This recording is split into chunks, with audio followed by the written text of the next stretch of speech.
membahas dua buku atau mereview dua buku yang berjudul, yang pertama ada buku non fiksi yang berjudul Sejarah Dunia yang Disembunyikan, dan yang kedua itu buku fiksi yang berjudul Bawang Merah dan Bawang Putih. Sebelum itu jangan lupa untuk like, comment, and subscribe. Oke, langsung lanjut ke kontennya. Nah, pertama-tama kita akan mereview buku non-fiksi yang berjudul Sejarah Dunia yang Disembunyikan. Penulis dari buku ini itu Jonathan Blake. Nanti saya cantumkan fotonya di sini. Nah, buku ini terbit di internasional tahun 2007 dan terbit di Indonesia tahun 2015 oleh penerbitnya itu PT Pustaka Alfabet. Jumlah halaman dari buku ini tuh 636 halaman. Udah kelihatan banget kan? Tebal banget. Nah, harga dari buku ini sendiri itu 136.000. Ketebalan kertasnya itu lumayan tipis, cuman ya gak gampang sobek lah. Selanjutnya kita akan membahas gambaran umum isi buku dari Sejarah Dunia yang Disembunyikan ini. Buku ini memberikan pengetahuan menarik sejarah dunia yang mungkin saja tidak diketahui semua orang, dan bahkan mungkin saja sengaja disembunyikan oleh pihak-pihak yang tidak ingin sejarah tersebut diketahui oleh banyak orang. Buku ini didukung oleh berbagai fakta, mitos, dan legenda dalam sejarah manusia, sehingga topik yang terlihat berat ini menjadi menarik untuk dibaca. Pemaparan tentang sejarah-sejarah ini akan membuat pembaca merenungkan kembali tentang sejarah yang sudah berkembang. Sebelum masuk ke susunan penyajian buku, kalian pasti bertanya-tanya, mengapa si pengarang ini membuat atau menciptakan buku ini kan? Nah, Jonathan Blake melalui buku ini seolah-olah ingin mengungkapkan bahwa fakta sejarah saat ini tidaklah sepenuhnya benar. Masih banyak bentuk perspektif lain yang bisa dijadikan sebagai perhatian untuk memahami sejarah. Bahkan, untuk sejarah mainstream juga perlu dikritik dan dilakukan pengkajian ulang terkait fakta-fakta yang mencuat tersebut. Jadi, sejarah tidak menjadi harus ditulis oleh pemenang. Selanjutnya kita masuk ke susunan penyajian buku. Menurut saya dari segi desain buku ini sudah menarik, dan dari gaya penulisannya pun sudah cukup bagus dan tidak membosankan, karena dari sekian banyaknya tulisan dipadukan dengan gambar-gambar yang menarik. Kelebihan dari buku ini membahas seluruh rahasia dunia yang disembunyikan dengan lengkap. Namun kekurangannya itu kita kurang mudah untuk memahami buku tersebut, karena kita harus fokus apa yang dimaksud oleh buku tersebut. Jika kita tidak fokus sedikit saja, maka kita tidak akan mengerti apa yang dimaksud oleh buku tersebut. Menurut saya buku ini lebih bagus daripada buku sejenisnya, karena buku ini membahas seluruh rahasia dunia, dan informasi di buku ini mencangkup seluruh perpustakaan dalam satu buku. Selanjutnya, manfaat buku. Buku ini berguna bagi kita untuk mengetahui rahasia-rahasia dunia yang disembunyikan, dan kita juga akan mengetahui hal-hal yang belum kita ketahui sebelumnya. Kesimpulan dari buku ini sangat menarik untuk dibaca, karena dapat menambah ilmu pengetahuan tentang sejarah. Oke, itu tadi review dari buku non-fiksi yang berjudul Sejarah Dunia yang Disembunyikan.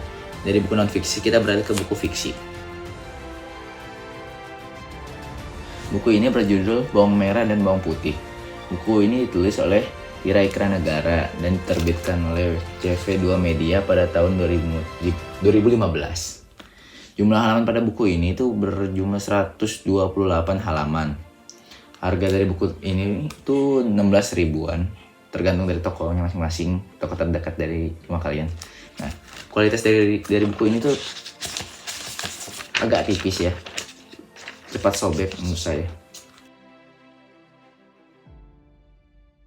Kemudian gambaran umum dari isi buku ini berisikan tentang kisah bawang merah dan bawang putih, dan kisah lainnya.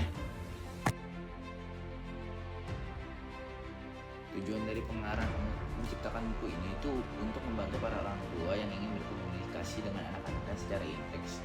Buku ini dapat dijadikan pedoman bagi orang-orang tua atau guru untuk mendongeng kepada anak-anak.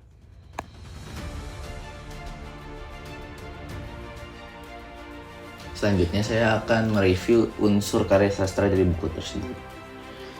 Buku ini bertema atau menceritakan tentang seorang gadis yang bernama Bawang Putih yang tinggal bersama ibu dan kakak tirinya. Bawang putih selalu diperlakukan tidak adil oleh ibunya. Selanjutnya, saya akan masuk ke dalam penokohan. Tokoh yang terdapat di buku tersebut itu ada ayah bawang putih, bawang merah, ibu tiri, seorang pemburu, dan seorang nenek. Kemudian alur. Cerita ini memiliki alur maju yang dimulai dengan latar belakang keluarga, kemudian munculnya konflik antara bawang merah dan bawang putih, serta penyelesaian konflik yang mengarah kepada pelajaran moral.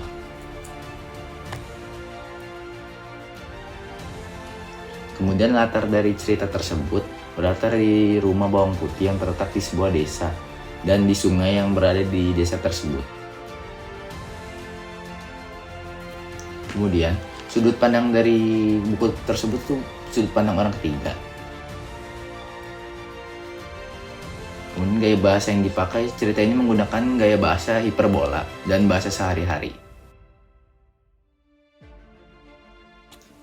Amanat atau pesan moral yang dapat kita peroleh dari buku ini adalah hendaknya kita menyayangi keluarga, rajin bekerja, dan membantu sesama atau orang yang membutuhkan. Hidup sederhana, tidak bersikap serakah dan iri dengki kepada orang lain karena manusia mempunyai takdir dan keberuntungannya masing-masing. Selanjutnya, kelebihan dari buku Bawang Merah dan Bawang Putih. Kelebihan dari buku ini sangat cocok untuk dibaca karena tidak hanya berisi tulisan namun juga terdapat gambar yang sangat menarik. Dan terdapat juga pesan moral yang berguna bagi kita untuk kedepannya. Kekurangan buku dari Bawang Merah dan Bawang Putih tidak banyak, hanya pada kualitas warna yang dihasilkan pada kertas. Mungkin karena faktor kertas yang terlalu tipis. Buku ini lebih menarik dibaca dari buku lain karena tidak hanya memuat tulisan, namun juga memuat gambar yang menarik. Dan juga di buku ini tidak hanya membahas tentang bawang merah dan bawang putih, namun membahas juga berbagai cerita dongeng lainnya yang sangat menarik dan memiliki pesan moral yang berguna. Manfaat dari buku ini berguna untuk dibaca karena memiliki pesan moral yang berguna di kehidupan sehari-hari. Jadi, buku ini sangat menarik dibaca karena tidak hanya memuat tulisan, namun juga memiliki gambar yang menarik dan pesan moral yang sangat berguna untuk kehidupan sehari-hari. Oke, sekian review buku non-fiction dan buku fiksi dari saya. Kira-kira kalian lebih tertarik mana nih, buku non-fiksi atau buku fiksi? Terus jawaban kalian komen komentar ya. Sekian dari saya, terima kasih. Mohon maaf jika ada kata-kata yang kurang mengenakan.